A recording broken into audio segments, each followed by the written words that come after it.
বড় মৌসুম চলছে, অর্থাৎ বড় মৌসুম, বড় ধান কাটা শুরু হয়েছে। মাঠে মাঠে কৃষকেরা কিন্তু ধান কাটায় ব্যস্ত সময় পার করছে। এই সময় প্রথাগতভাবেই কিন্তু চালের দাম বাজারে কমে, নতুন চালও বাজারে উঠেছে, তবে কিন্তু দাম কমার কোনো খবর নেই। অর্থাৎ এখন পর্যন্ত কুষ্টিয়ার বাজারে সব ধরনের চালই বিক্রি হচ্ছে চড়া দামে। আপনি জানেন বাংলাদেশের অন্যতম সরু চালের মোকাম কিন্তু কুষ্টিয়ার খাজানগর। এই খাজানগরে যদি চালের দাম না কমে তাহলে কিন্তু সারা দেশের চালের বাজার কখনোই নিয়ন্ত্রণ হয় না। আমি রয়েছি কুষ্টিয়ার সবচেয়ে বড় বাজার, পৌর বাজার, এটি চালের খুচরা বাজার। এ বাজারের আজকের যদি আমি বাজার দর জানাই, যেমন সরু মিনিকেট খ্যাত কুষ্টিয়ায় সরু মিনিকেট চাল বিক্রি হচ্ছে 66 থেকে 68 টাকা কেজি দরে, এবং কাজললতা চাল বিক্রি হচ্ছে 60 টাকা কেজি দরে, এবং মোটা 28 চাল বিক্রি হচ্ছে 54 টাকা কেজি দরে। অর্থাৎ আমরা বলতে পারি এই যে ধান কাটার ভরা মৌসুমেও কিন্তু কুষ্টিয়ার বাজারগুলোতে সব ধরনের চালই বিক্রি হচ্ছে চড়া দামে, অর্থাৎ চালের বাজারের কোনো সুখবর নেই। আমার সাথে একজন খুচরা বিক্রেতা আছে, আমি তার সাথে একটু কথা বলতে চাই। আসলে আমরা জানি যে এটা ভরা মৌসুম চলছে, বড় ধান কাটা শুরু হয়েছে এবং নতুন চালও বাজারে উঠছে। এই সময় দাম কমে চালের, কিন্তু আসলে এখন কি দরদামে আপনারা চাল বেচছেন এবং দাম কমছে না কেন? দাম এখনো নতুন মৌসুম, নতুন ধান আসছে, নতুন চাউল হচ্ছে, তা বাজার তো সেই রকম নিয়ন্ত্রণে নাই। বাজার এখন মোটামুটি হালকা হালকা মানে 25 টাকা, 1 টাকা কমছে। 66 টাকা সেখানে 65 টাকা বিক্রি করা যায়, 65 64 65 বিক্রি করতেছে। আসলে চালের দাম কমছে না কেন, না কমার কারণটা? এখন তো অ্যাভেলেবল, এখনো সব মিল মালিকের চাউল এখনো আসে নাই, বা তারা প্রোডাকশনে তারা ফুল সিজনে যে চাউলটা আসে সেই চাউলটা এখন প্রোডাকশন সেই রকম তো এখন প্রোডাকশন তারা এখনো করতে পারতেছে না, কারণ মৌসুম এখন কেবল শুরু। এখন তো মানে চাল এখনো মানে ধান এখনো পুরোপুরি তুইটে সারে নাই।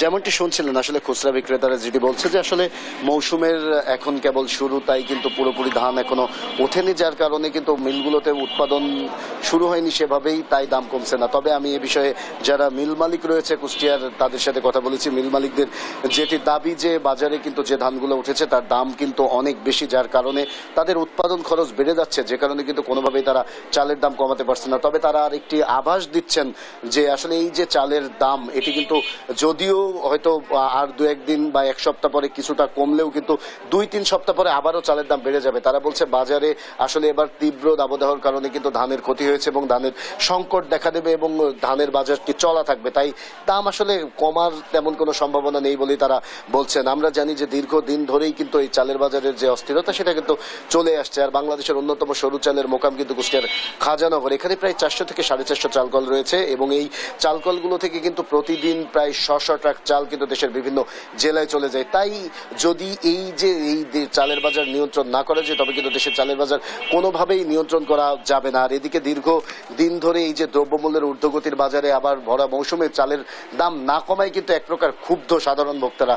তারা বলছে যে কোনোভাবেই মনিটরিং এর মাধ্যমেও কিন্তু এই যে মিল মালিকদের যে সিন্ডিকেট, সেই সিন্ডিকেট কিন্তু কোনোভাবে নিয়ন্ত্রণ করা যাচ্ছে না। তাই তারা বলছে যে আসলে যারা এই দেখভালের দায়িত্ব আছে তারা হয়তো তাদের দায়িত্ব ঠিকভাবে পালন করছে না, যার কারণেই কিন্তু কোনোভাবেই দামটি কমছে না। তাই তারা বলছে যে শক্তভাবে যতদিন না পর্যন্ত বাজার মনিটরিং করা যায়, ততদিন না এই মিল মালিকদের সিন্ডিকেট না ভাঙা যায়, ততদিন পর্যন্ত কিন্তু কোনোভাবেই চালের দাম নিয়ন্ত্রণ হবে না। আর এদিকে যারা বাজার নিয়ন্ত্রণের সাথে যুক্ত আছেন, সংশ্লিষ্ট রয়েছেন, আমি তাদের সাথে কথা বলেছি। তারা কিন্তু বরাবরের মতো একই অজুহাত দিচ্ছেন, অর্থাৎ খাদ্য বিভাগ এবং বাজার মনিটরের সাথে যারা জড়িত তারা কিন্তু বলছে যে আসলে তারা মিলগুলোতে যাচ্ছেন এবং দেখছেন কাদের মজুদ কত আছে এবং উৎপাদন খরচ কত এবং কিভাবে তারা বিক্রয় করছে। আসলে এই দেখেই কিন্তু তারা নির্ধারণ করছে। তবে বলছে যদি কেউ অযৌক্তিকভাবে দাম বৃদ্ধি করে বা দাম বাড়ানোর চেষ্টা করে, তবে কিন্তু তাদের বিরুদ্ধে ব্যবস্থা নিচ্ছেন তারা। তবে আমরা দীর্ঘদিন ধরে দেখেছি যে সরকার নানামুখী পদক্ষেপ নিয়েছে চালের বাজার নিয়ন্ত্রণে, কিন্তু কোনোভাবেই চালের বাজার নিয়ন্ত্রণ করা যায়নি। আপনাকে যদি একটু তথ্য জানিয়ে রাখতে চাই